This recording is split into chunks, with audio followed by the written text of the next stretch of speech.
এমন সুন্দর সুন্দর বনসাই টব এখন আপনি নিজেও বানাতে পারবেন ঘরে বসেই, খুব সহজেই, মাত্র 2টা জিনিস। আসসালামু আলাইকুম। অনেকেই আমার এই টবগুলো পছন্দ করেছেন, তো সবারই প্রশ্ন ছিল কিভাবে বানিয়েছি। তো চলুন দেখা যাক কিভাবে বানিয়েছি। তো প্রথমেই আমি যে সাইজ টব বানাবো সেই সাইজ মতো সুন্দর করে কেটে নিতে হবে। কাটার কাজটা কিন্তু খুবই সাবধানে করতে হবে। তো এই যে সবগুলো কাটা হয়ে গেছে, প্রত্যেকটা পার্ট টু পার্ট ঠিক এইভাবে কেটে নিতে হবে পছন্দ মতো সাইজ অনুযায়ী। তারপরে হোয়াইট সিমেন্ট দিয়ে এগুলোকে জয়েন্ট করে দিতে হবে। তো প্রত্যেকটা পার্ট এই যে সুন্দর করে এইভাবে জয়েন্ট করে দিতে হবে। আর অবশ্যই নিচের পার্টে একটা ছিদ্র করে রাখতে হবে, কারণ পরে ছিদ্র করাটা খুবই ঝামেলা।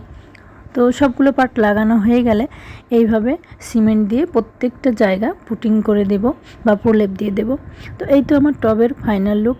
মাশাআল্লাহ, এটা কিন্তু অসাধারণ লাগছে। তো আপনাদের কাছে ভিডিওটা কেমন লাগলো অবশ্যই জানাবেন।